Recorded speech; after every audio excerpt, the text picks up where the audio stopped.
गरुड़ पुराण में स्पष्ट लिखा है, मृत्यु के बाद के पहले 5 मिनट इंसान के जीवन के सबसे डरावने और सच्चे पल होते हैं, क्योंकि उस समय इंसान मर चुका होता है, लेकिन उसकी आत्मा सब कुछ देख रही होती है, सब कुछ महसूस कर रही होती। कहते हैं मृत्यु अचानक आती है, बिना चेतावनी, बिना समय दिए, और जब आती है तो सब कुछ खत्म कर देती है। लेकिन शायद नहीं। एक शांत रात थी, चारों तरफ सन्नाटा, और उसी सन्नाटे में एक जीवन समाप्त हो गया, या ऐसा सबको लगा, क्योंकि उसी पल कुछ और शुरू हुआ। मृत्यु के बाद पहला मिनट इंसान अपनी आंखें खोलता है और खुद को खड़ा पाता है। सब कुछ वैसा ही लगता है, लेकिन जब वो नीचे देखता है तो उसका खुद का शरीर जमीन पर पड़ा होता है, शांत, निश्चल। लोग उसके आसपास खड़े होते हैं। कोई कहता है अब ये नहीं रहा, वो घबरा कर चिल्लाता है मैं यही हूँ। वो अपने परिवार के पास जाता है, उन्हें छूने की कोशिश करता है, लेकिन उसका हाथ उनके आर पार निकल जाता है। तभी उसे एहसास होता है वो अब जीवित नहीं है। गरुड़ पुराण के अनुसार आत्मा मृत्यु के बाद कुछ समय तक अपने शरीर के पास ही रहती है। दूसरा मिनट, अब उसके आसपास की दुनिया बदलने लगती है, आवाजें धीमी पड़ जाती हैं, सब कुछ धुंधला होने लगता है, और तभी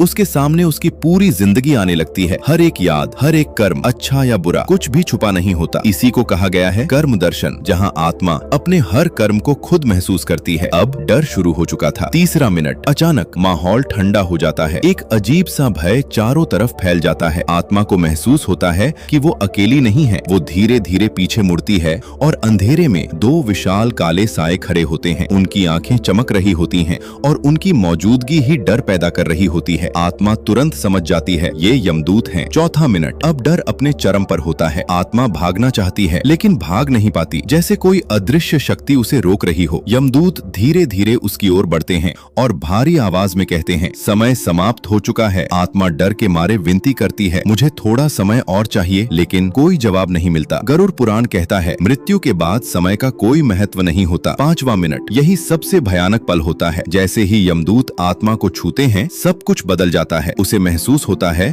कि उसका शरीर, उसकी पहचान, उसकी दुनिया, सब कुछ उससे अलग हो रहा है। वो ऊपर उठने लगती है। धीरे धीरे नीचे उसकी पूरी दुनिया छोटी होती जाती है और सामने एक अंधेरा रास्ता खुलता है, यम मार्ग। आत्मा उस रास्ते में खिंचती चली जाती है। चारों तरफ अंधकार और दूर से आती दर्द भरी आवाजें, चीखें, पुकार, दर्द। गरुड़ पुराण के अनुसार ये उन आत्माओं की आवाजें हैं जो अपने कर्मों का फल भुगत रही हैं। आत्मा डर जाती है। जैसे जैसे वो आगे बढ़ती है वो देखती है कुछ आत्माएं जंजीरों में बंधी हुई हैं, उन्हें घसीटा जा रहा है। उनके चेहरे पर दर्द साफ दिखाई देता है। अब उसे समझ आ चुका था ये कोई सपना नहीं है। आगे बढ़ते हुए रास्ता बदलता रहता है, कहीं आसान, कहीं कठिन। गरुड़ पुराण कहता है आत्मा का मार्ग उसके कर्मों के अनुसार बदलता है। तभी आत्मा को महसूस होता है कि कोई उसका पीछा कर रहा है। वो पीछे मुड़ती है। अंधेरा, लेकिन एक परछाई धीरे धीरे उसके करीब आ रही होती है। उसका डर और बढ़ जाता है। अचानक यमदूत फिर उसके सामने आ जाते हैं और इस बार उनकी आवाज और कठोर होती है। अब आगे का मार्ग और कठिन होगा। आत्मा कांपती हुई पूछती है मुझे कहाँ ले जाया जा रहा है? यमदूत जवाब देते हैं जहाँ हर आत्मा को जाना पड़ता है।